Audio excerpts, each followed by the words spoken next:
నమస్కారం. Focus TV news కి స్వాగతం. హెడ్లైన్ చూద్దాం.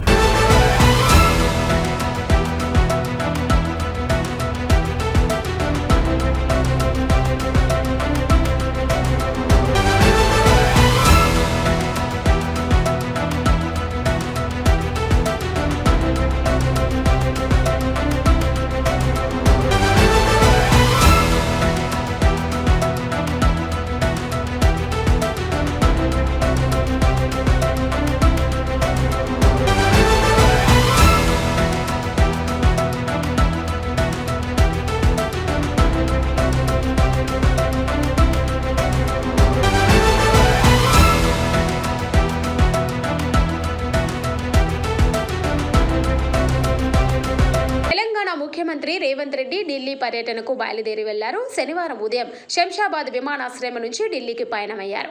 ఢిల్లీకి రావాలని కాంగ్రెస్ కోర్ కమిటీ అధిష్టానం నుంచి ఇప్పటికే ఆదేశాలు వచ్చాయి. ఈ నేపథ్యంలో ఏఐసిసి వ్యవహారాల incharge Meenakshi Natarajan, PCC chief Mahesh Kumar Goud, deputy CM Bhatti Vikramarka, మంత్రి ఉత్తమ్ కుమార్ రెడ్డి ఢిల్లీకి వెళ్తున్నారు. వీరంతా ఇవాళ సాయంత్రం డిసిసి అధ్యక్షుల ఎంపికపై ఏఐసిసి పెద్దలతో సమావేశం కానున్నారు. డిసిసిల ఎంపికతో పాటు జూబ్లీహిల్స్ బైపోల్, స్థానిక సంస్థల ఎన్నికలు, మంత్రివర్గ విస్తరణ, ప్రస్తుత రాజకీయ పరిణామాలపై అధిష్టానం పెద్దలతో సీఎం చర్చించనున్నట్లు సమాచారం. డిసిసిల ఎంపిక విషయంలో ఇప్పటికే రాష్ట్ర వ్యాప్తంగా పర్యటించిన 22 మంది ఏఐసిసి పరిశీలకులు 35 డిసిసి అధ్యక్షుల నియామకానికి 3 పేర్ల చొప్పున జాబితా సిద్ధం చేసి అధిష్టానానికి పంపించారు. ఈ జాబితాపై అధిష్టానం ఇవాళ తుది నిర్ణయం తీసుకోనుంది.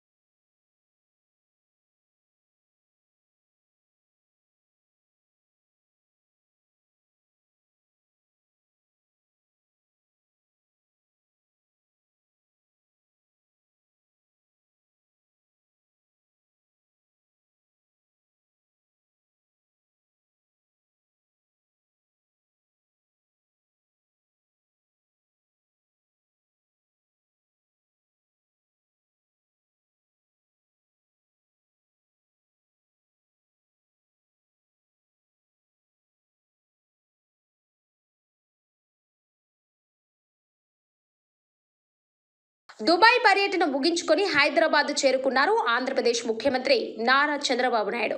పెట్టుబడుల లక్ష్యంగా 3 రోజుల పాటు దుబాయ్లో పర్యటించారు ఏపీ సీఎం. ఈ పర్యటనలో ప్రముఖ వ్యాపారవేత్తలు, యుఏఈ మంత్రులతో 25 కీలక సమావేశాల్లో పాల్గొన్నారు. గల్ఫ్ దేశాల్లోని ప్రవాసాంధ్రులతోనూ సమావేశమయ్యారు. ఆంధ్రప్రదేశ్ రాష్ట్రంలో పెట్టుబడులకు ఉన్న అవకాశాలు, ఉన్న వనరులు, రాష్ట్ర ప్రభుత్వం కల్పించే సౌకర్యాలు, ఇలా అన్ని వివరించారు సీఎం చంద్రబాబు. నవంబర్ 14, 15 తేదీలలో విశాఖపట్నం వేదికగా జరగనున్న సిఐఐ ఇన్వెస్టర్స్ మీట్లో పాల్గొనేందుకు రావాల్సిందిగా అందరినీ ఆహ్వానించారు ముఖ్యమంత్రి నారా చంద్రబాబు నాయుడు. దుబాయ్లో తెలుగు ప్రజలతో నిర్వహించిన డయాస్పోరా సమావేశంలో పాల్గొన్న ముఖ్యమంత్రి చంద్రబాబు నాయుడు కీలక వ్యాఖ్యలు చేశారు. గల్ఫ్లోని UAE, Saudi Arabia, Kuwait, Oman, Bahrain, Qatar దేశాల నుంచి పెద్ద సంఖ్యలో తెలుగు ప్రజలు ఈ సమావేశానికి హాజరయ్యారు. అనంతరం ఈ కార్యక్రమాన్ని ఉద్దేశించి ముఖ్యమంత్రి చంద్రబాబు ప్రసంగించారు. ఈ కార్యక్రమంలో మంత్రులు టీజీ భరత్, బీసీ జనార్దన్ రెడ్డి తదితరులు పాల్గొన్నారు. 30 ఏళ్లుగా దుబాయ్ వస్తున్నా కానీ ఈసారి దుబాయ్లో తెలుగు ప్రజలు చూపిస్తున్న ఉత్సాహం గతంలో ఎప్పుడూ చూడలేదన్నారు. మొన్న ఎన్నికల్లో కూటమి గెలవాలని సొంత డబ్బులతో రాష్ట్రానికి వచ్చి ఓట్లు వేసి కూటమికి ఘన విజయం అందించారు. మీరు మా పైన చూపిన నమ్మకాన్ని జీవితంలో మర్చిపోలేను అన్నారు చంద్రబాబు.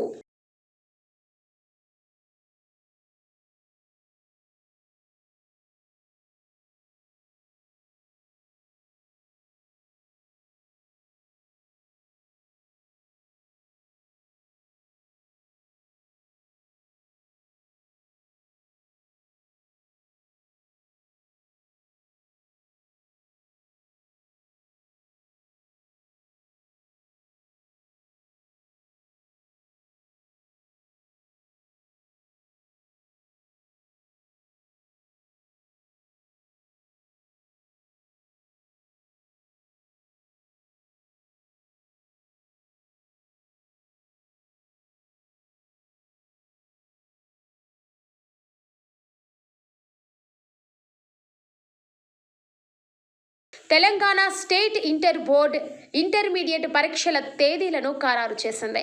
ఈ మేరకు inter first year, second year final పరీక్షల షెడ్యూల్ను విడుదల చేసింది. 2026 ఫిబ్రవరి 25వ తేదీ నుంచి మార్చి 18వ తేదీ వరకు ఇంటర్ పరీక్షలు నిర్వహించనున్నట్లు తెలిపింది. నవంబర్ 1 నుంచి విద్యార్థులు పరీక్షల ఫీజు చెల్లించవచ్చని Telangana inter board secretary Krishna Aditya తెలిపారు. రాష్ట్ర విద్యాశాఖ మంత్రి ముఖ్యమంత్రి రేవంత్ రెడ్డి ఇంటర్ పరీక్షల షెడ్యూల్కు ఆమోదం తెలపారని ఆయన వెల్లడించారు. కాగా గతేడాది తెలంగాణలో ఇంటర్ పరీక్షలు మార్చి 5వ తేదీ నుంచి ప్రారంభమవ్వగా ఈ ఏడాది 8 రోజుల ముందుగానే పరీక్షలు నిర్వహించేలా ఇంటర్ బోర్డు షెడ్యూల్ రూపొందించింది. ఈ ఏడాది సుమారు 9.50 లక్షల మంది విద్యార్థులు ఇంటర్ పరీక్షలు రాయనున్నట్లు తెలుస్తుంది. 12 ఏళ్ల తర్వాత ఈసారి ఇంటర్మీడియట్ సిలబస్ను కూడా బోర్డు మార్చింది. కాగా 8 రోజుల ముందుగా పరీక్షలు నిర్వహించడం వల్ల JEE mains, JEE advanced, NEET, EAP CET entrance టెస్టులు ప్రిపేర్ అయ్యే విద్యార్థులకు మరింత సమయం లభిస్తుందని సీఎం రేవంత్ రెడ్డి అభిప్రాయపడ్డారు.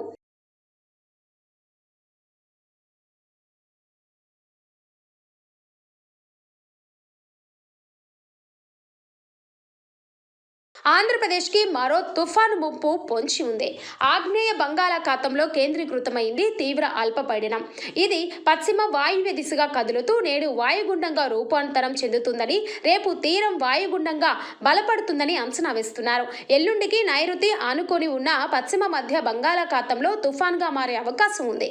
దీని ప్రభావంతో ఇవాళ కోనసీమ, కృష్ణా, బాపట్ల జిల్లాల్లో అక్కడక్కడ మోస్తరు నుంచి భారీ వర్షాలు కురుస్తాయని, ప్రకాశం, నెల్లూరు, తిరుపతి జిల్లాలలో అక్కడక్కడ మోస్తరు నుంచి భారీ వర్షాలు పడతాయని, మిగతా జిల్లాలో కొన్ని చోట్ల తేలికపాటి నుంచి మోస్తరు వర్షాలు కురుస్తాయని వాతావరణ శాఖ అంచనా వేస్తుంది.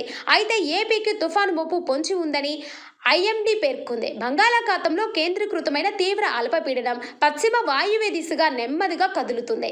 ఇవాళ వాయుగుండంగా, రేపు తీవ్ర వాయుగుండంగా రూపాంతరం చెందే అవకాశం ఉందని పేర్కొంది.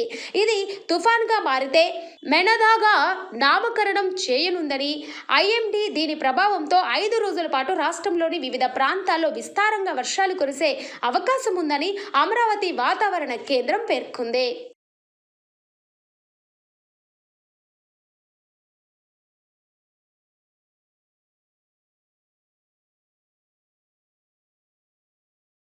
కర్నూలు జిల్లాలో చోటు చేసుకున్న రోడ్డు ప్రమాదంలో కొన్ని కుటుంబాల్లో తీరని శోకాన్ని నింపింది. అయితే ఈ ప్రమాదంలో నిద్రలో ఉన్న వాళ్ళు నిద్రలోనే సజీవ దహనం అయ్యారు.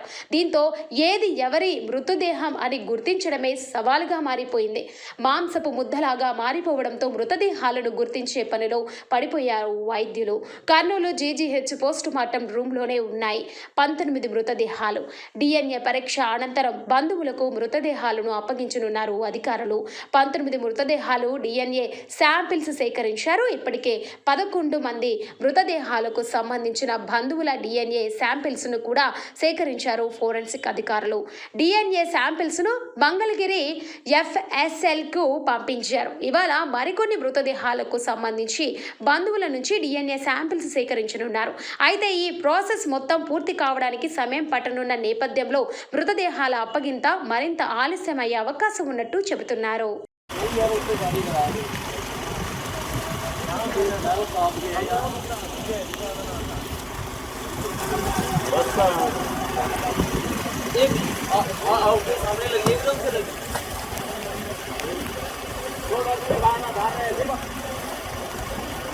गाड़ी का सिस्टम क्या है ना, ये गाड़ी एकदम कुछ प्रॉब्लम आ जाए इसके जो नहीं पूछते हैं कोई तो प्रॉब्लम है स्लीपर का।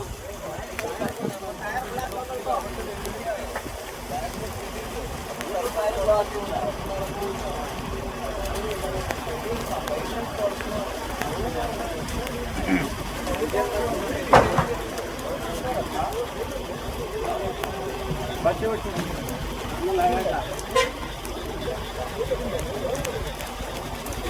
చాలా ఉన్నారు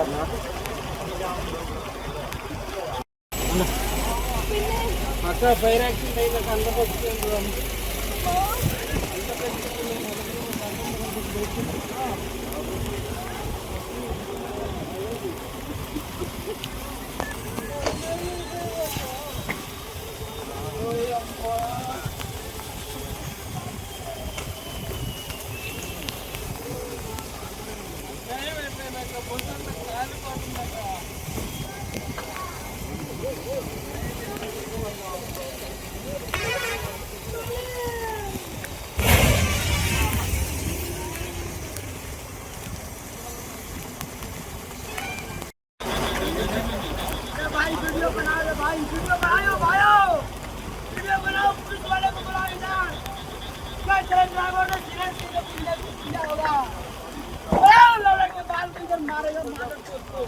सरिया निकालो साल इसको मत पीछेगा पक्का सरिया निकालिए हम लोग का ये जान लेने वाला तो ये जान ले लो इसको पता था कि नहीं आप लेने वाला गाड़ी नहीं निकालेगा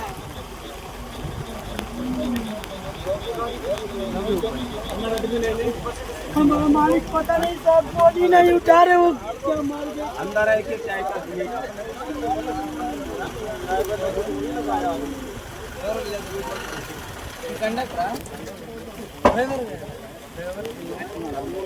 वो एसी गाड़ी है ना हाँ उसके साथ तो ये होगा अभी इंजन हीट हो गया होगा इसके लिए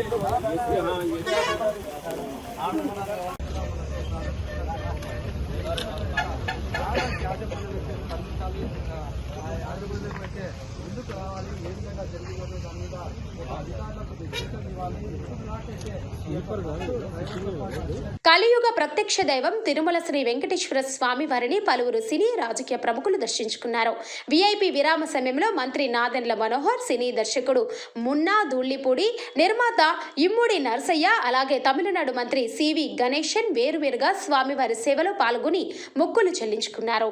దర్శనానంతరం రంగనాయకుల మండపంలో వేద పండితులు వేద ఆశీర్వచనం అందించగా ఆలయ అధికారులు శ్రీవారి తీర్థ ప్రసాదాలు అందజేశారు.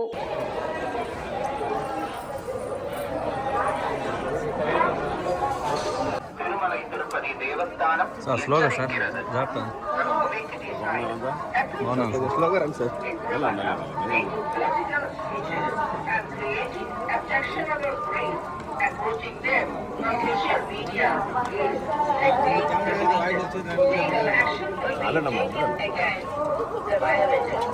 ఇతరులకి ఇబ్బంది అవుతుంది, మీకు కూడా ఇబ్బంది అవుతుంది. సార్ అన్నీ టీవీ కావాలి సార్. ఏం కాదమ్మా,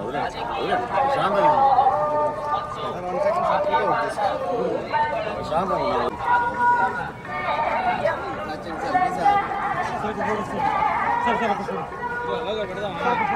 అలా మాట్లాడే క్లారిటీ చెప్పాలి.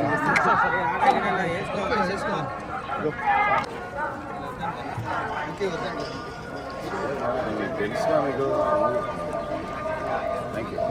జాగ్రత్తమ్మా మీరు అందరూ. సార్ అలవాటే సార్. కరెక్టే కానీ ఓకే సార్ వెనకలేంటి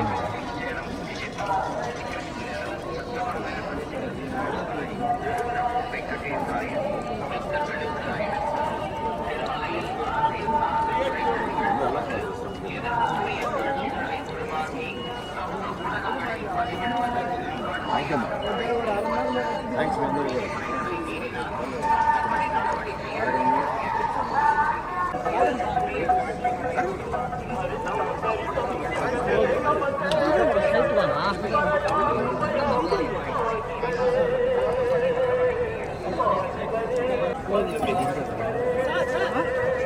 సార్ ఒక నిమిషం సార్ ఇంక తెలియదు సార్ సార్ ఒక నిమిషం సార్ సైడ్ కొంచెం వెనక్కి రండి సార్ వస్తుంది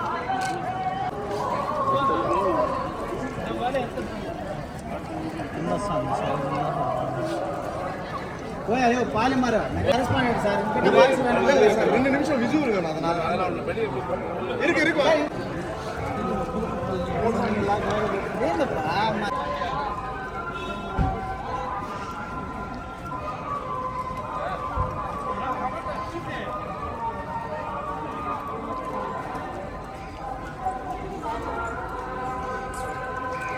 ఏపీ మాజీ ముఖ్యమంత్రి జగన్ మోహన్ రెడ్డి ఎమ్మెల్యే బాలకృష్ణపై చేసిన వ్యాఖ్యలకు నిరసనగా హిందూపురం టీడీపీ శ్రేణులు బగ్గుమన్నాయి. అంబేద్కర్ సర్కిల్ వద్ద చేరుకున్న టీడీపీ నాయకులు సైకో జగన్ అంటూ పెద్ద ఎత్తున నినాదాలు చేశారు. ఆందోళనకారులు జగన్ దిష్టిబొమ్మను దహనం చేసేందుకు ప్రయత్నించగా పోలీసులు వారిని అడ్డుకున్నారు. ఈ క్రమంలో పోలీసులకు నిరసనకారులకు మధ్య తోపులాట చోటు చేసుకుంది. టీడీపీ నాయకులు జగన్ ఫ్లెక్సీలను చించివేసి తమ నిరసనను వ్యక్తం చేశారు. ఈ సందర్భంగా టీడీపీ నేతలు మాట్లాడుతూ, మీ పార్టీలో ఎంతమంది ఎమ్మెల్యేలు మద్యం తాగడం లేదు, బాలకృష్ణ మద్యం తాగడని ఎలా అన్నావో అదే మద్యం కుంభకోణంలో జగన్ జైలుకు వెళ్లేందుకు సిద్ధంగా ఉండాలి అంటూ తీవ్ర స్థాయిలో విమర్శించారు. ఎమ్మెల్యే బాలకృష్ణపై చేసిన వ్యాఖ్యలను వెనక్కి తీసుకొని తక్షణమే క్షమాపణ చెప్పాలని టీడీపీ నాయకులు డిమాండ్ చేశారు.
మాజీ ముఖ్యమంత్రి సైకో జగన్ ఈ రోజున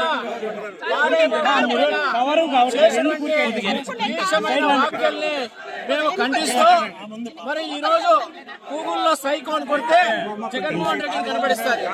సైకో అంటే పిల్లవాడిని అడిగినా కూడా అదే జగన్మోహన్ రెడ్డి అంటారు. అటువంటి సైకోకి వారి పేరు పర్యాయపదమే జగన్. ఇలాంటి సందర్భంలో ఆయన మా బాలయ్య బాబు గారి నుంచి తాగొచ్చి మాట్లాడతారని అంటున్నారు.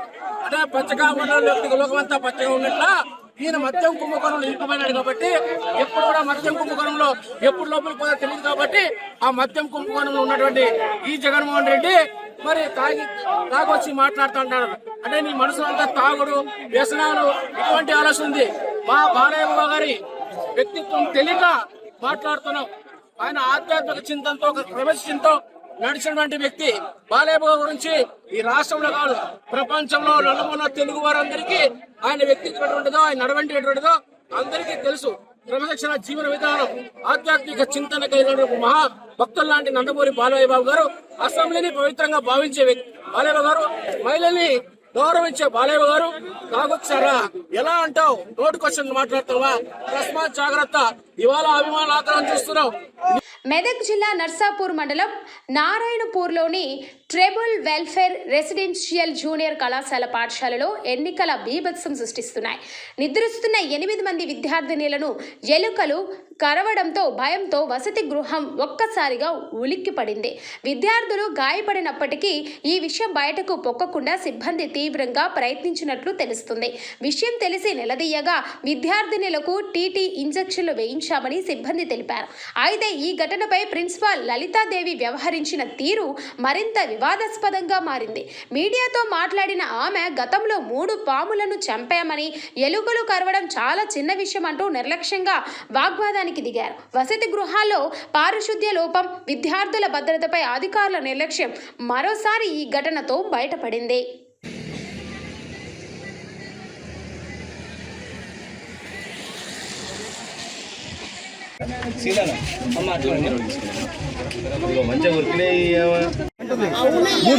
ఎలకలు కాదు నిన్న పావులే 3 చంపాము. దానికి ఎవడేం చేయాలి?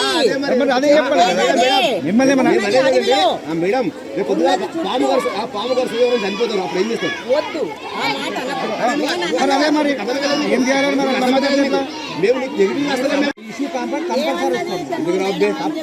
ఎవరైతే చెప్పరా వేరే వాళ్ళకి చెప్పరా? అదేనండి ఎందుకు చెప్పరు?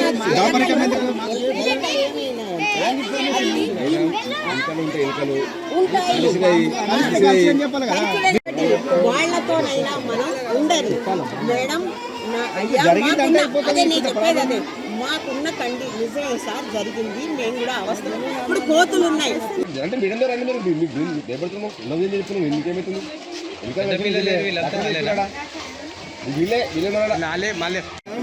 అంతేనా కాదా? కలుస్తున్నాయి అందుకని చెప్పి అది కాదయ్యా. ఆడుకోలేనయ్యా కొట్లాడాల్సిన చెప్పాల్సిన అవసరం లేదు. అడవిలో ఉంది సొంత బిల్డింగ్ లేదు, మాకు కూడా తెలుసు ఆ విషయము. అదే నేను ప్రాబ్లమ్సే చెప్తున్నాను. నేను చెప్పేది మీరు పెద్ద ఇస్తాను ఇష్యూ ఎవరు పెద్ద నాకు 540 జిల్లాలో నేను అవస్థపడుతున్నా. నాకు పడుకోవడానికి కూడా మాకు జాగా లేక నానా అవస్థలు పడుతున్న మాట మాత్రం వాస్తవం. దీంట్లోనే గడుపుకుంటున్నాం. అదా అండర్ కన్స్ట్రక్షన్లో ఉంది, అది కాలేదు. ఇవి ఉన్నటువంటి ప్రాబ్లమ్స్. అంతేనే తప్పిస్తే దీన్ని మనం ఇష్యూ చేసుకోవాల్సిన అవసరం లేదు. నేను అడిగిన అప్పటికైనా 3 సార్లు అడిగినా. కోతిగిరితే నేను వెళ్ళి ఇప్పించుకుంటున్నానా, మంది ఇప్పించుకుంటున్నానా లేదా? అదే రకంగా ఎలక కరిచిందని ఎలక ఏం చేస్తున్నది, అది పడుకున్నప్పుడు వాటికి ఇదైతే నేనేం చేశాను, వెళ్ళి టీటీ ఇంజక్షన్ ఇప్పించుకురమ్మనని చెప్పినాను అని చెప్పనని ఆసుపత్రికి పంపించాను. అది పంపాలా వద్దా? పంపకపోతే మళ్ళీ మనం ఊరుకుంటామా? అలా కాదు, వద్దని నేను అనను. ఎందుకు చెప్తలేరు? ఎలక కరిచింది అంటే లేదు. ఆదర్శ పాఠశాలలో విద్యార్థులను పరుష పదజాలంతో దూషించిన ఉపాధ్యాయులపై వెంటనే బదిలీ వేటు వేయాలని, విచారణ అనంతరం చర్యలు తీసుకోవాలని ఎమ్మెల్యే డాక్టర్ మురళీ నాయక్ జిల్లా విద్యాశాఖ అధికారిని ఆదేశించారు. మహబూబాబాద్ జిల్లా కేంద్రం శివారులోని ఆదర్శ పాఠశాలను ఆయన సందర్శించారు. పాఠశాల అంతా కలయ తిరుగుతూ పరిస్థితిని పరిశీలించారు. అనంతరం విద్యార్థుల సమస్యలను అడిగి తెలుసుకున్నారు. అనంతరం ఎమ్మెల్యే మురళీ నాయక్ మాట్లాడుతూ విద్యార్థులకు విద్యాబుద్ధులు నేర్పవలసిన ఉపాధ్యాయులు పాఠశాలలో రాజకీయం చేయడం తగదని అన్నారు.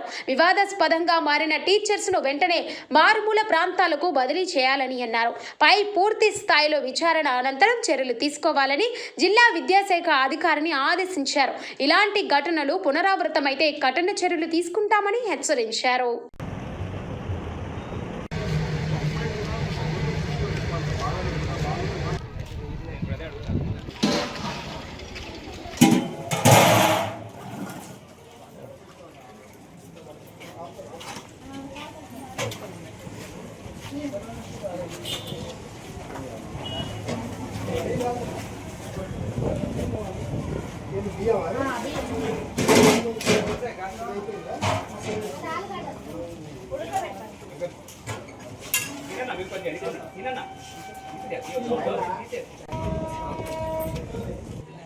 ఇప్పుడు ఈ వంటది స్లాబ్ వేసి వదిలేసింది ఎందుకు? ఇది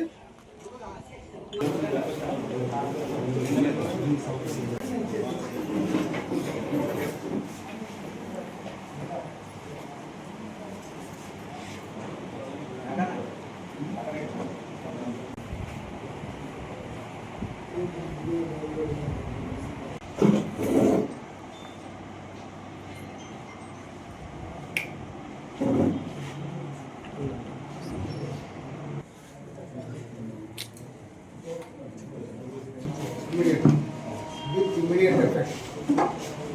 ఎవరైతే ఇష్యూ చేస్తున్నారో, ఎవరైతే ఇష్యూ చేపిస్తున్నారో ఇద్దరిని బయటకు పంపించారు. ఎక్కడ మారుమూల గంగారం లాంటి ప్లేస్కి బస్సు సౌకర్యం లేని ప్లేస్ పంపించిన వారికి కలెక్టర్ గారితో మాట్లాడి ఇవాళ సాయంత్రం కల్లా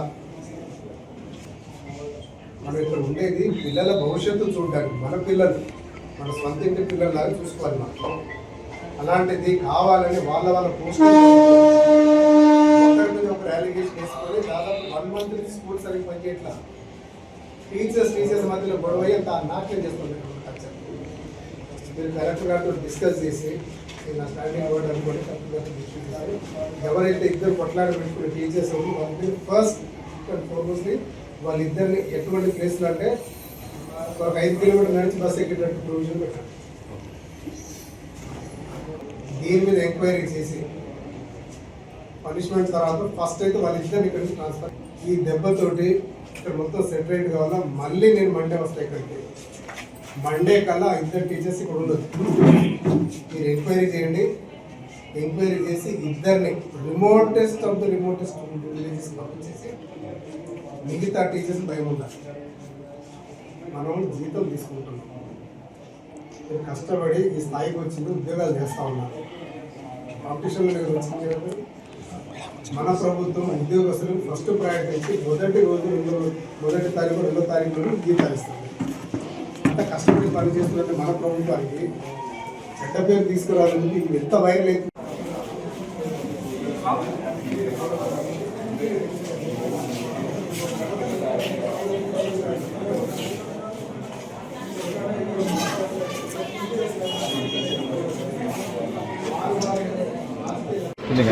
అనంతరం మోడల్ స్కూల్లో గత 10 రోజులుగా ఒక టీచర్ ఒక అమ్మాయిని హరాస్ చేస్తున్నాడు, ఇబ్బంది పెడుతున్నాడని చెప్పేసి కొన్ని వార్తలు రావడం, వాస్తవాలు తెలుసుకోవడానికి ఈరోజు ఈ అనంతరం మోడల్ స్కూల్కి రావడం జరిగింది. నాతో పాటు గౌరవ డిఈఓ గారు కూడా ఇక్కడే ఉన్నారు.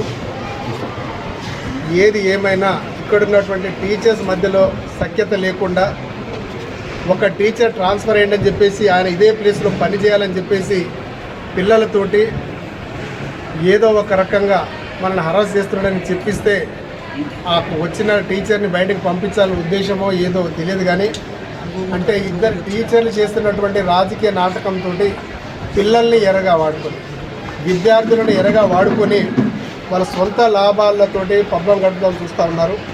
అందుకే ఈరోజు డిఈఓ గారికి స్టాండింగ్ ఆర్డర్స్ ఇచ్చేసి ఎవరైతే టీచర్స్ ఇద్దరు ఇక్కడ కొంచెం వివాదానికి తెర తీసినటువంటి వాళ్ళిద్దరినీ ఇక్కడి నుంచి మారుమూల ప్రాంతాల్లో వాళ్ళకి పోస్టింగ్ ఇవ్వాలని, తర్వాత ఉన్నత అధికారులతోటి ఇక్కడ మీరు విచారణ జరిపించి వాస్తవాలు తెలుసుకోవాల్సింది వారికి అందరికీ చెప్పడం జరిగింది. వాళ్ళు చదువుకుంటేనే మన దేశం బాగుపడుతుంది, రాష్ట్రం బాగుపడుతుంది.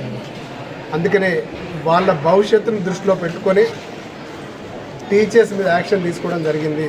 తెలంగాణలో మద్యం దుకాణాల కోసం దరఖాస్తుల స్వీకరణ ప్రక్రియ గురువారంతో ముగిసిన విషయం తెలిసిందే.